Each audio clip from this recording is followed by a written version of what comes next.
America और Canada के बीच व्यापार वार्ता बुरी तरह विफल हो गई है और हम देख रहे हैं कि डोनाल्ड ट्रंप की व्यापार युद्ध फिर से लौट रही है।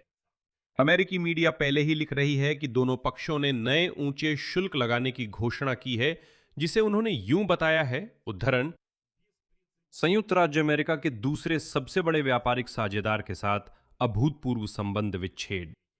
वॉशिंगटन पहले ही अधिकांश कनाडाई वस्तुओं पर 50 शुल्क लगा चुका है और ओटावा ने भी इसी तरह की कार्रवाई का वादा किया है।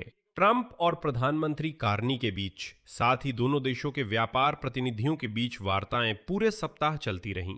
पिछले दिन अमेरिकी राष्ट्रपति ने यहां तक कह दिया कि समझौता हो गया है, लेकिन उन्होंने ये भी स्पष्ट किया कि इसे अभी अंतिम रूप देना बाकी है।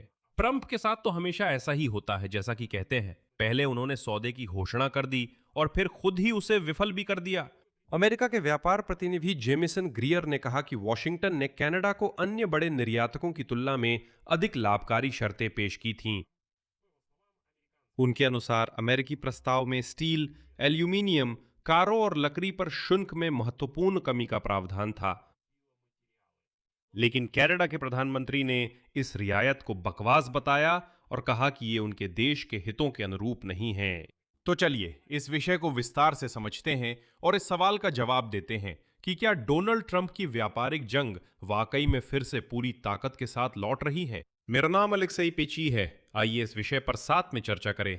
लेकिन शुरू करने से पहले आपसे अनुरोध है कि चैनल को सब्सक्राइब करें, इस एपिसोड को लाइक करें और कोई भी अपनी टिप्पणी लिखें। तो कनाडा और संयुक्त राज्य अमेरिका के बीच व्यापारिक वार्ता शुक्रवार की रात पूर्वी समयानुसार आखिरी मिनट में विफल हो गई, जिससे एक बार फिर संयुक्त राज्य अमेरिका और कनाडा के बीच व्यापारिक युद्ध भड़क उठा। इसी के साथ ओटावा ने वॉशिंगटन की तरह ही समान शुल्क लगाने का वादा किया है। दोनों पक्षों के इस आशाजनक बयान के बावजूद कि जल्द ही एक ऐसा समझौता हो जाएगा जिससे कनाडा के कई उत्पादों पर 50 अमेरिकी शुल्कों से बचा जा सके, बातचीत गतिरोध में पहुंच गई है और कनाडा के प्रधानमंत्री मार्क कार्नी ने कहा कि पड़ोसी देश उस समझौते तक नहीं पहुंच सके जो कनाडा के लक्ष्यों को हासिल करने के लिए जरूरी था। आगे उनकी टिप्पणी है, नतीजतन आज शाम मैंने अमेरिका के साथ व्यापार वार्ता को स्थगित करने का फैसला किया है और कनाडाई वार्ताकारों को ओटावा लौटने का निर्देश दिया है। इस समय कनाडाई वस्तुओं पर 20 अरब डॉलर की राशि पर 50% शुल्क लागू हो गया है और कार्नी ने तुरंत जवाब दिया, उद्धरण, कनाडा हमारे श्रमिकों और उद्यमों की रक्षा के लिए पूरी तरह से समान शुल्क लगाएगा। ट्रंप और कार्नी, साथ ही दोनों देशों के व्यापार विभागों के उच्च पदस्थ प्रतिनिधि पूरे सप्ताह सीधे संपर्क में रहे। इसके बाद जब ट्रंप ने शुल्क लगाने के लिए 3 दिन की मोहलत भी दी और कहा कि समझौता वास्तव में पहले से ही तैयार है, सिर्फ इसे अंतिम रूप देना बाकी है। आगे ट्रंप का बयान है, गुरुवार का, हमने कनाडा के साथ समझौता कर लिया है, हालांकि इसे अभी दस्तावेजों के अंतिम रूप देने की जरूरत है। खैर, आखिरकार जैसा कि आप समझ सकते हैं, दस्तावेजों को अंतिम रूप नहीं दिया गया और ट्रंप ने सौदे की घोषणा करने में जल्दी कर दी। इसी समय अमेरिका के व्यापार प्रतिनिधि जेमिसन ग्रियर ने सफाई देना शुरू किया और कहा कि अमेरिका ने कनाडा को सुपर शानदार शर्तें पेश की थीं, लेकिन ओटावा ने इनकार कर दिया। आगे ग्रियर का उद्धरण है, अमेरिका द्वारा कनाडा को हमारे बाजार में किसी भी बड़े निर्यातक की तुलना में सबसे अच्छी शर्तें देने का प्रस्ताव देने के बावजूद कनाडा की नई मांगों और अन्य प्रतिबद्धताओं से इनकार ने हाल के दिनों में हासिल किए गए सावधानीपूर्वक संतुलन को बिगाड़ दिया। हमारे प्रस्ताव में स्टील पर टैरिफ में महत्वपूर्ण कमी शामिल थी, एल्यूमीनियम, ऑटोमोबाइल और इमारती लकड़ी, साथ ही ऐतिहासिक आर्थिक साझेदारी और राष्ट्रीय सुरक्षा में साझेदारी भी शामिल थी। हालांकि मार्क कार्नी ने इसके बाद कहा कि अमेरिका के साथ समझौते की शर्तों में बदलाव, आखिरी समय में किए गए बदलाव, उनके शब्दों में, अनुचित, अलाभकारी थे और वॉशिंगटन के साथ किसी भी सौदे की विश्वसनीयता पर सवाल उठाते थे। हालांकि उन्होंने अभी तक कोई विवरण प्रस्तुत नहीं किया है। लेकिन कुल मिलाकर यह भी ध्यान में रखना जरूरी है कि हालिया टकराव डोनाल्ड ट्रंप के राष्ट्रपति पद पर लौटने के बाद से व्यापारिक संबंधों में लगातार गिरावट का ही नतीजा है।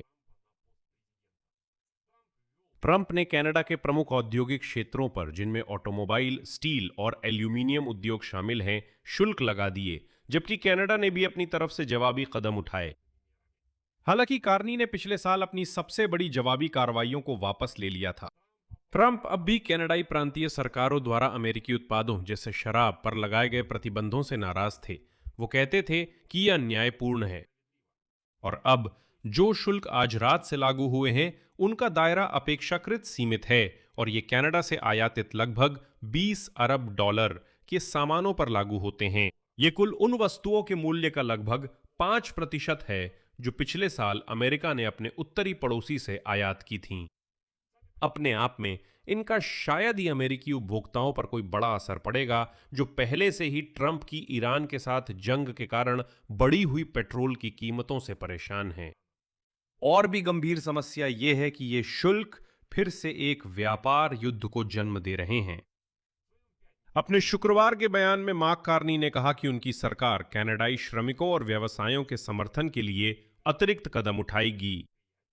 पिछले 18 महीनों में समर्थन के रूप में दी गई लगभग 25 अरब डॉलर की राशि के अलावा उन्होंने कहा कि कनाडा की आर्थिक वृद्धि तेज हो रही है और ओटावा किसी भी देश को अपना भविष्य तय करने की अनुमति नहीं देगा। इसलिए यह स्पष्ट है कि कार्नी अंत तक लड़ने के लिए तैयार हैं और ट्रंप को कोई रियायत नहीं देंगे।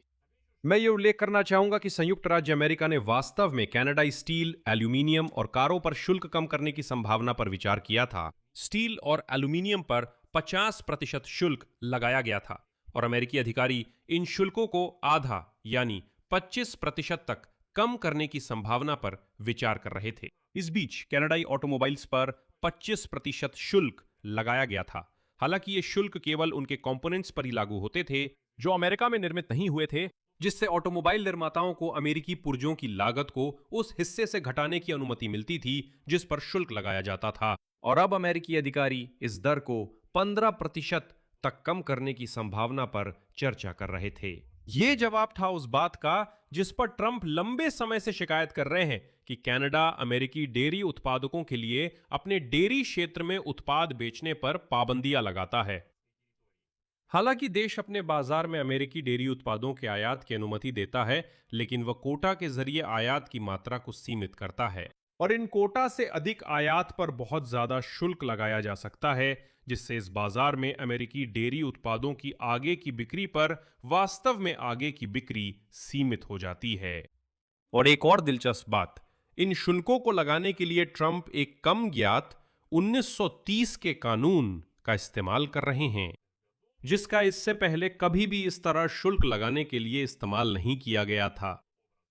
यह कदम लगभग निश्चित रूप से कानूनी समस्याओं का सामना करेगा, जैसे ट्रंप प्रशासन की कई अन्य कोशिशें नई शुल्क लगाने की। लेकिन अगर अदालतें ट्रंप को इस कानून का इस तरह इस्तेमाल करने से नहीं रोकती हैं, तो ये उन्हें कनाडा और शायद अन्य साझेदारों से आने वाले सामानों पर 50% तक शुल्क लगाने का एक शक्तिशाली नया तरीका दे सकता है। हर बार जब उनकी प्रशासन को लगेगा कि वे कथित तौर पर अमेरिकी व्यापार को नुकसान पहुंचा रहे हैं। कुछ अन्य कानूनों के विपरीत जिनका ट्रंप ने सहारा लिया था और इस साल की शुरुआत में सुप्रीम कोर्ट के फैसले के बाद अपने व्यापक टैरिफ सिस्टम को फिर से लागू करते हुए, ये व्यापार कानून जिसे सेक्शन 338 के नाम से जाना जाता है, और ऐसा लगता है कि ये शुल्कों के लिए कोई समय सीमा निर्धारित नहीं करता है। इसका मतलब है कि इस कानून के तहत लगाए गए शुल्क, जो लगभग 100 साल पुराना है, अभी भी लागू हैं, अनिश्चित काल तक लागू रह सकते हैं, जब तक कि ट्रंप या कोई भविष्य का राष्ट्रपति उन्हें रद्द करने का फैसला नहीं करता। और एक और अहम बात यह है, इस समय डोनाल्ड ट्रंप ने उन कई वस्तुओं की आपूर्ति पर शुल्क नहीं लगाया है जिनकी आपूर्ति के लिए अमेरिका काफी हद तक कनाडा पर निर्भर है, जिसमें ऊर्जा संसाधन भी शामिल है, महत्वपूर्ण खनिज और मछली। लेकिन जैसा कि आप समझ सकते हैं, यह कभी भी बदल सकता है। तो ऐसा लगता है कि डोनाल्ड ट्रंप का व्यापार युद्ध वाकई वापस आ रहा है। यहां मैं विराम लगाता हूं। अपनी राय और निष्कर्ष इस एपिसोड के नीचे कमेंट में लिखें। चैनल को सब्सक्राइब करें, बेल आइकन दबाएं और लाइक करना ना भूलें। और जरूर इस YouTube चैनल पर अगला एपिसोड देखें। अभी आपकी स्क्रीन पर उसकी लिंक दिख रही है। बस इतना ही। अपना ख्याल रखें। सबको अलविदा।